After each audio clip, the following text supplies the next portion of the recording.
Abraços de luz e paz e muito amor a todos. É uma alegria imensa poder estar com vocês mais uma vez. Rogamos a Deus, o ser dos seres, a alma do universo, ao Cristo, nosso Mestre e Senhor, nosso modelo, nosso guia, aos seus emissários que nos inspiram, aos elementais que nos sustentam, para que nós possamos entender um tanto mais sobre a doutrina dos Espíritos, que não é senão o ensino universal do Cristo. Coragem da fé.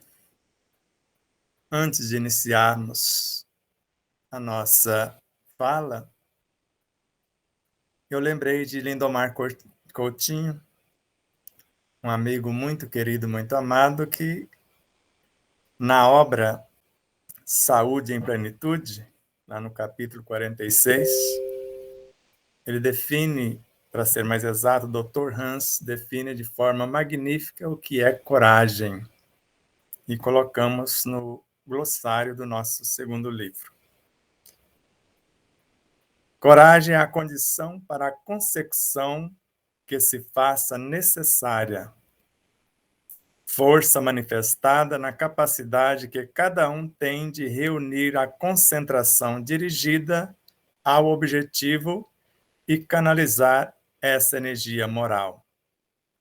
É focar no que é importante, ou seja, observar o que explicitamente servirá para o seu crescimento espiritual.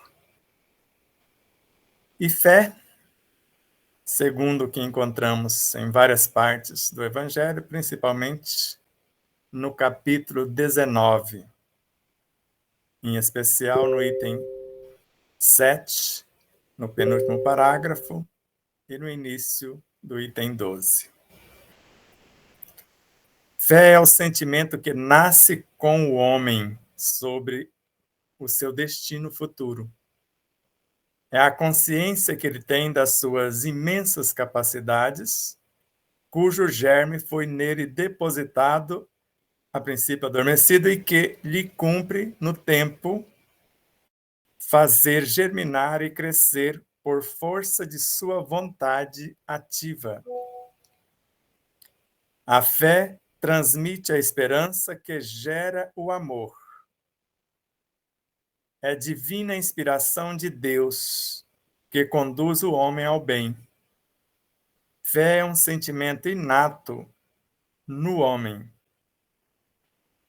Ela dá uma espécie de lucidez que faz ver pelo pensamento os fins que se tem em vista e os meios para atingi-los. E finalizando com Paulo aos Hebreus, a fé é o firme fundamento das coisas que se esperam e a prova das coisas que se não veem. Diante dessas pérolas que vão constar no glossário de nosso livro, como falamos, vamos ler apenas um pequeno trecho que consta conforme está nos anúncios, no capítulo 24, no item 13, 14, 15 e 16 do Evangelho segundo o Espiritismo.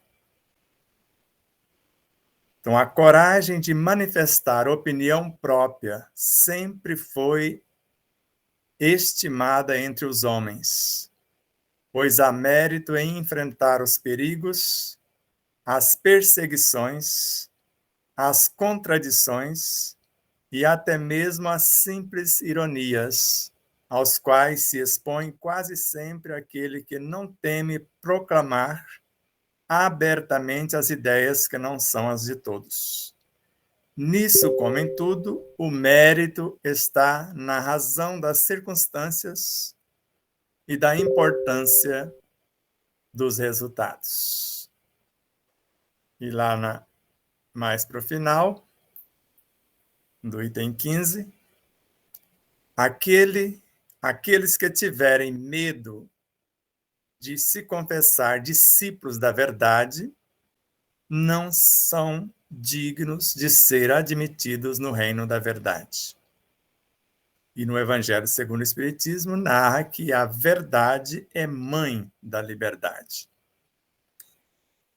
Ao colocar a verdade acima dos seus interesses materiais, proclamando-a abertamente, trabalham ao mesmo tempo pelo seu futuro e pelo dos outros. Então vamos refletir um pouquinho e, como dizemos sempre, não acredite em nada do que eu disser. Porque para que haja evolução, segundo Kardec, é necessário pensar, raciocinar, duvidar e indagar. E lembrando ainda o item 7 do capítulo 19, segundo Kardec, a fé necessita de uma base. E a base é a compreensão perfeita daquilo em que se deve acreditar. Eu acredito porque tenho certeza, e só a tenho após a compreensão. E começaremos a nossa fala pela Gênese, porque foi a primeira obra que lemos e depois não paramos de estudá-la até agora há pouco. E nesta obra, o espírito Camille Flammarion, porque hoje está desencarnado, psicografando a si próprio, segundo Kardec, Galileu, outra etapa de sua vivência, ele narra que o espírito é como um sol. Se é como um sol, pode estar por toda parte. E depois começa a discorrer que o nosso sistema solar, mediante a ação das mentes poderosas de engenheiros siderais, então um grupo de luminares, sobre a ação da força centrípeta que une os elementos no centro de uma nebulosa, e a força centrífuga, após estar pronto o astro-rei para tirá-lo daquele ambiente, como se fosse um parto, e colocá-lo em órbita. Órbita essa que, segundo a gravitação, vai limitar o seu espaço e a função. E na obra A Gênese narra que esse Sol fraciona partes de si, com as quais edificam-se os planetas. E sabemos que o Cristo, nosso Senhor e Guia, cujo o Mestre Jesus que conhecemos é uma fração dele, conforme vários luminares, principalmente Carlos Torres Pastorino em Sabedoria do Evangelho. Jesus é o médium do Cristo, que é o construtor e governador do planeta Terra. Assim como Emmanuel narra que há outros Cristos construtores dessas frações que receberam do Logos solar, de um Cristo que gerencia o Sol, e agora estas frações, nas suas órbitas, vão assimilando outros elementos e ainda incandescentes fracionam-se outras vezes para construírem os seus satélites. E se o espírito é como um sol, e ele dá esse exemplo da construção do Sol e o nosso sistema solar, segundo Leon Denis, o que está aqui falando com vocês não passa de uma diminuta fração da minha totalidade. Totalidade essa que nós chamamos de espírito. O que está encarnado chamamos de alma, homenageando Kardec. O espírito tem quase a idade do universo, segundo Joana de Ângeles, na obra Encontro com a Paz e a Saúde. E na obra O Ser Consciente, ele sabe o que fazer, como fazer e quando realizar. Conforme o que consta na Gênese no item 27 do capítulo 2º, o homem é um pequeno mundo. O diretor é o espírito. O princípio dirigido é o corpo. E o que está encarnado no corpo, conforme consta no Livro dos Médiuns, no item 76, é apenas um pensamento. O pensamento é o espírito encarnado.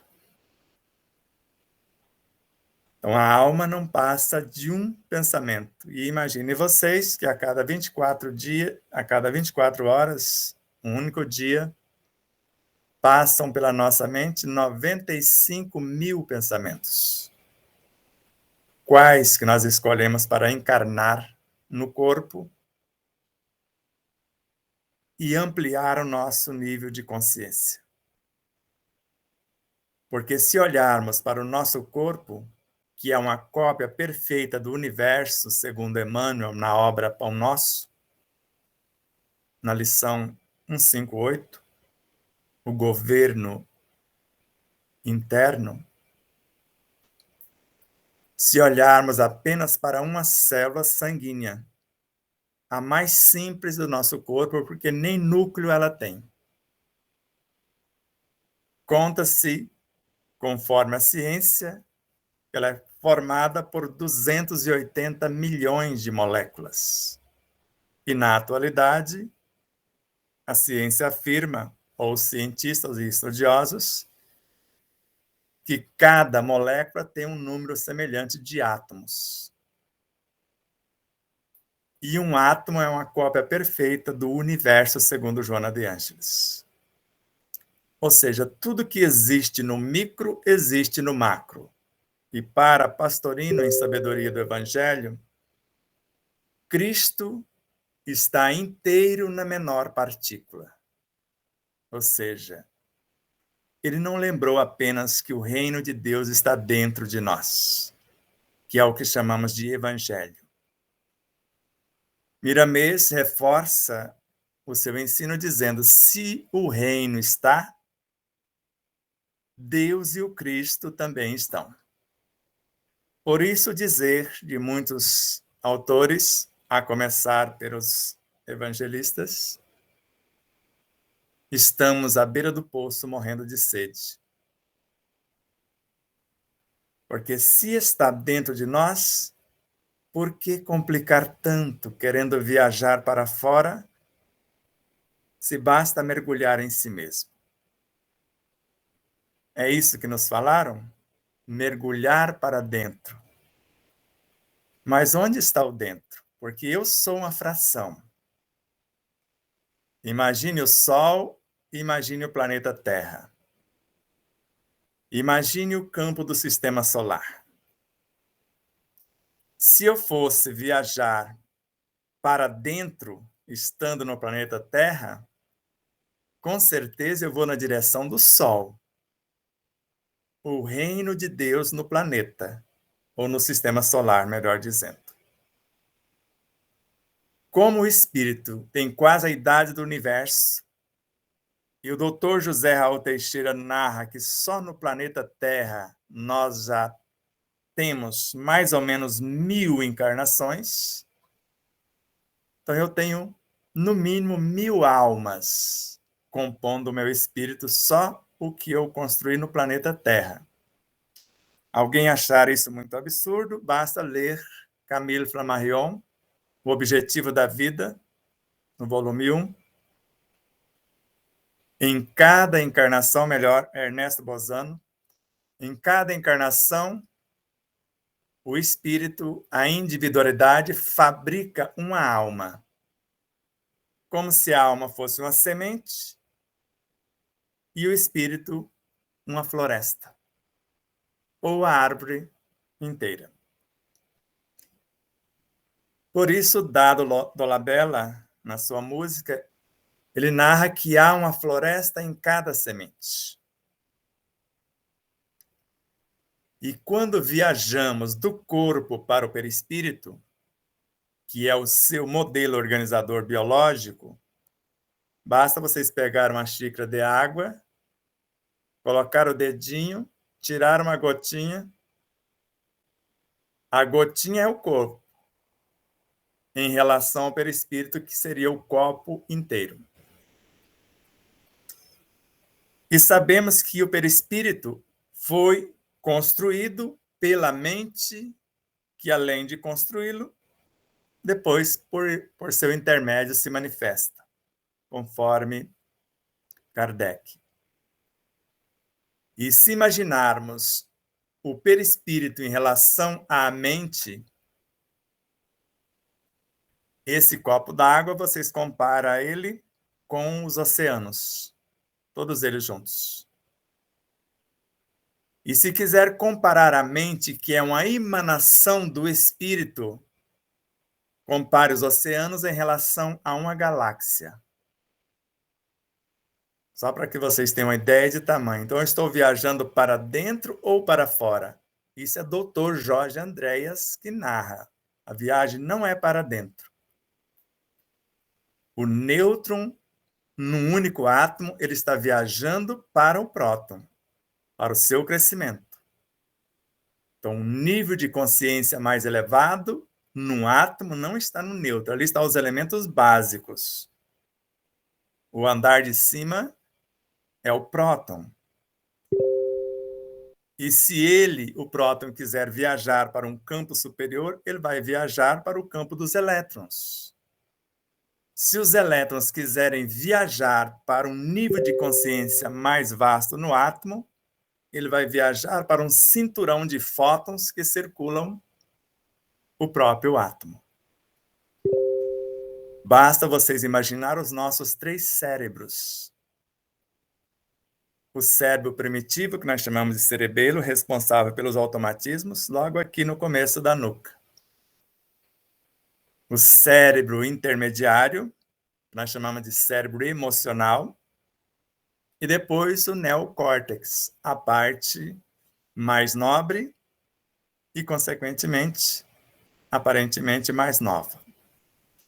Se vocês buscarem na ciência a edificação de uma célula com o seu DNA, ela começou num amontoado de átomos de fósforo formando moléculas. Um agrupamento de átomos, um agrupamento de moléculas de fósforo. A promoção do trabalho dessas moléculas nesse mecanismo que eu mostrei a vocês, ou lembrei a vocês, melhor dizendo,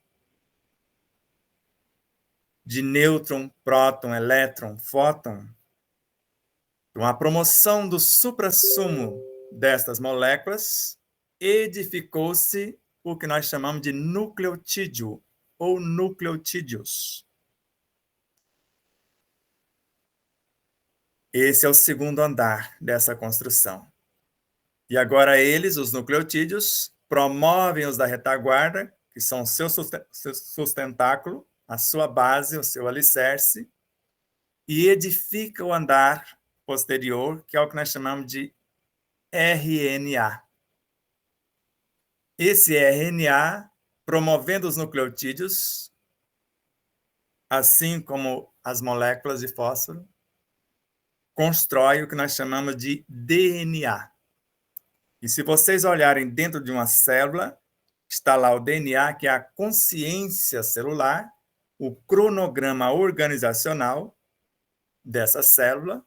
Vocês vão ver o RNA sendo secretário do DNA, trabalhando como mensageiro dentro e executor. Então, uma parte dele constrói a mensagem, a outra transporta, porque tem o DNA mensageiro, o transportador e o ribossômico, que é o executor. E nós? O nosso modelo é Jesus. Ele disse-nos, se foi muito claro, eu só faço a vontade do meu Pai que está nos céus.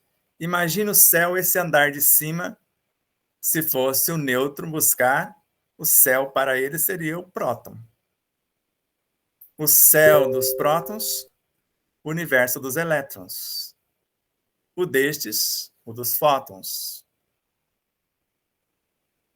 E no outro momento ele narra, ou lembra-nos, Não sou eu quem faço as obras. O Pai as realiza através de mim. Eu sou a luz do mundo. Quem está falando agora? Jesus ou Cristo? Eu sou a porta das ovelhas. Quem me vê, vê o Pai. Então agora é o Cristo que, por intermédio dele, fala, realizando as obras, segundo Carlos Torres Pastorino, na obra anteriormente citada. Então nós, como almas encarnadas, se tivermos consciência da grandiosidade do nosso corpo biológico e, conjuntamente, o nosso corpo perispiritual e o próprio universo mental, veremos com Emmanuel, na obra Pensamento e Vida, no capítulo 2º, que a mente tem alguns departamentos. O departamento da inteligência. Fé é conhecimento e, ao mesmo tempo, esse conhecimento aplicado não é mais a fé racional, é a fé vivenciada. Antes a fé cega, depois a fé raciocinada e agora o conhecimento aplicado, ou o evangelho vivenciado, a fé vivenciada. Então nós temos a área da inteligência, que de acordo com a nossa inteligência, nós temos o nosso poder imaginativo. Ninguém imagina uma coisa que não conhece. Não tem como imaginar algo sem parâmetros. Então, se eu tenho uma noção do corpo, como um cientista descobriu agora, e 4 proteínas aplicadas ou colocadas a serviço de uma célula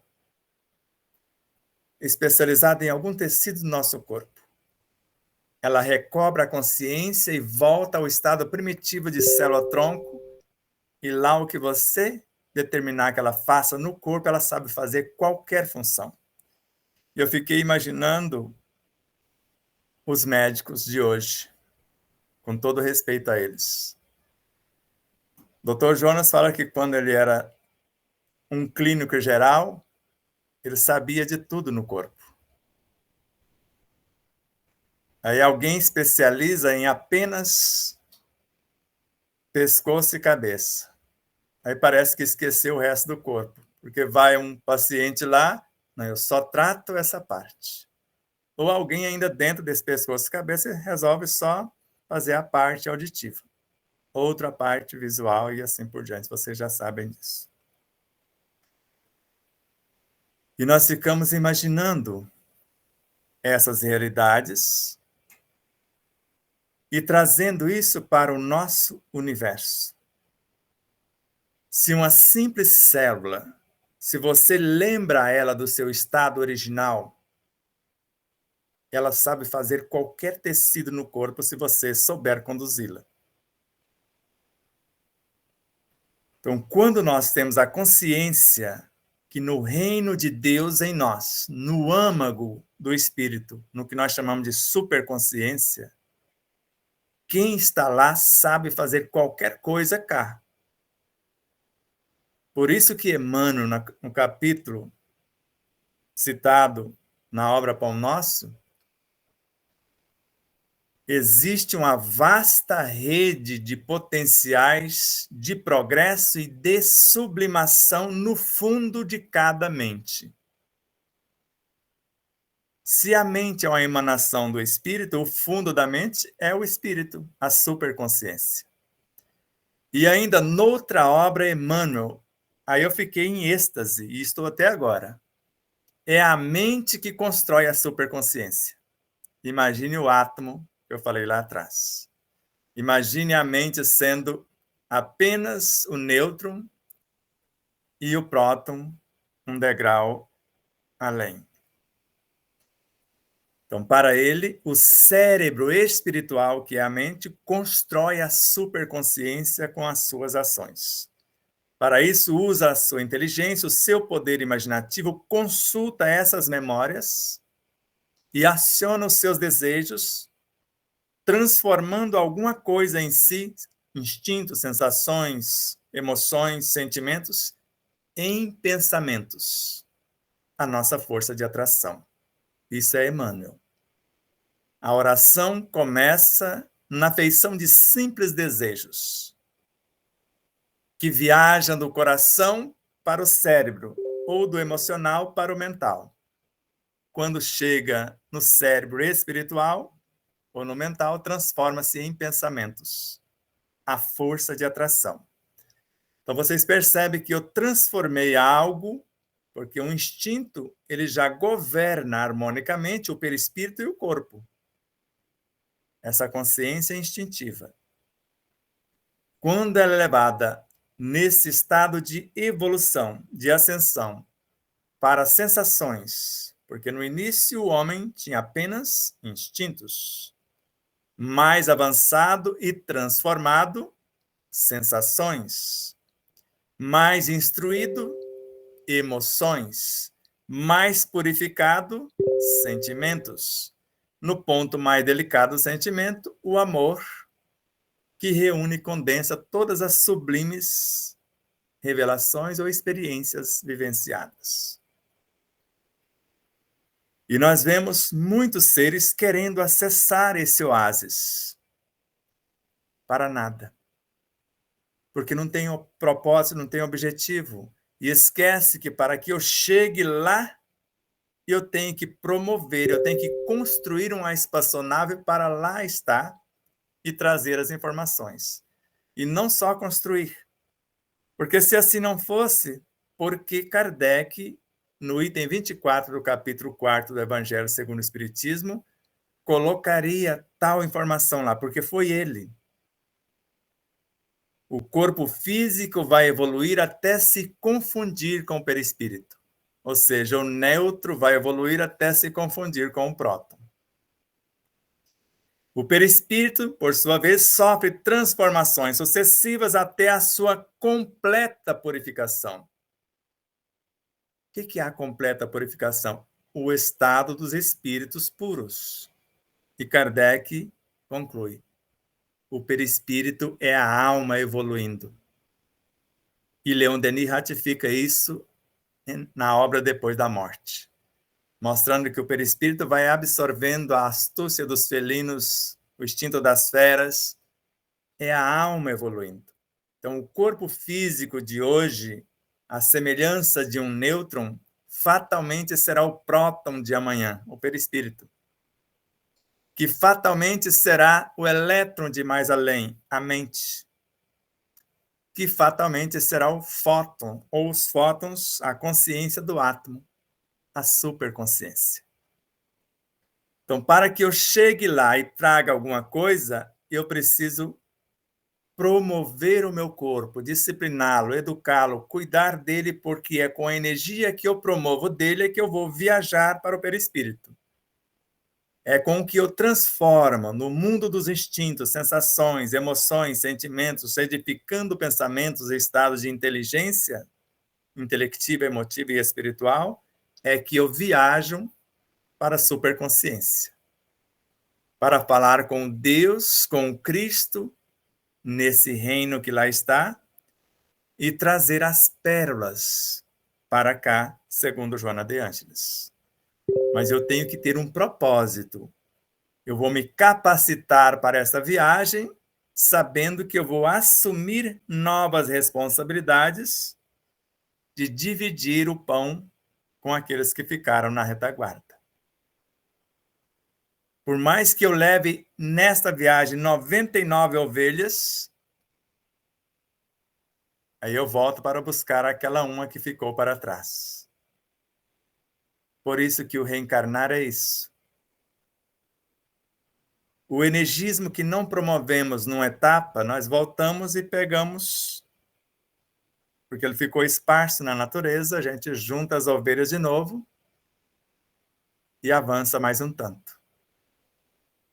Por isso, fé é esse conhecimento de nós mesmos. Conhece-te a ti mesmo e conhecerás a verdade. E a verdade é o Cristo em pequena monta, e o Deus, na sua totalidade, que está inteiro dentro de nós. Porque o Cristo ou Cristo são frações. Imagine Deus, o ser dos seres, a alma do universo, imagine ele fracionando. Aí constrói os Cristos cósmicos, gerente das dimensões cósmicas. Imagine eles fracionando-os de forma, conforme a ciência, infinita.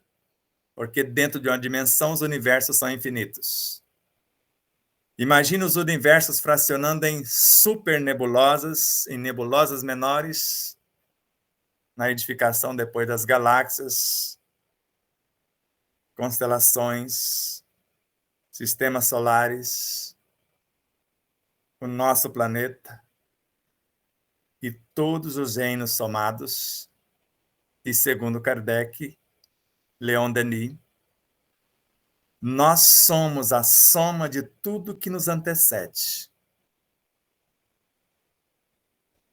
E um único átomo, segundo Gibran, contém tudo que existe na Terra.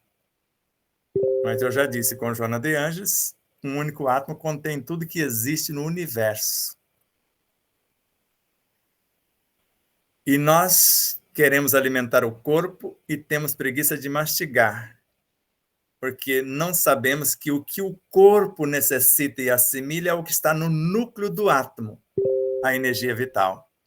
Segundo Ramatiz, e Emmanuel confirma, o núcleo do átomo é um centro vital. E é essa energia, se conseguirmos extrair, é o que fica no corpo. Por isso, do que engolimos, o corpo não consegue absorver mais do que 5%. Mas do que mastigamos de forma consciente e interagimos com esse energismo, valendo-se das enzimas que a nossa ideação, nosso pensamento e sentimentos tornado visíveis, com mensageiros para dissociar, juntamente com a estrutura bucal, com os dentes e tudo, os elementos e coordená-los, porque Kardec lembra com sabedoria em A Gênese que o sabor depende da educação do paladar. Mas se voltarmos ao Livro dos Espíritos, na questão 30, a matéria é feita de um único ou de vários elementos? De um único. Na questão 32, os sabores, os odores, as cores são moléculas. Quer dizer, um átomo precisa unir com outro. O cloreto de sódio é feito de cloro e sódio. O átomo de sódio e de cloro. Se insistirem em caminhar sozinha sem ser solidário, não avança. Veja um átomo que falta um elétron. Se o outro não compartilhar no processo de valência e covalência, ele desintegra. E se esse recusar a compartilhar, daqui a pouco é ele que vai desintegrar. Porque os elementos evoluem o tempo todo num simples átomo, entra gente nova no nêutron, se promove na direção do próton, viaja na direção dos elétrons e termina essa viagem inicial no átomo como fótons. E o fóton nós chamamos de magnetismo, quando você soma a energia que nós doamos, o magnetismo animal, que é a consciência do próprio átomo. Ele é um medianeiro que canaliza mais magnetismo ou é o próprio, de acordo com a capacidade de doação de cada um. E finalizando, Kardec narra que nós assimilamos uma porção de fluidos, gravamos nesses fluidos as nossas virtudes, condensamos esses fluidos em nosso perispírito, transformamos em moléculas saudáveis e transferimos para a cura do próprio corpo. Abraços de luz e paz e muito amor a todos.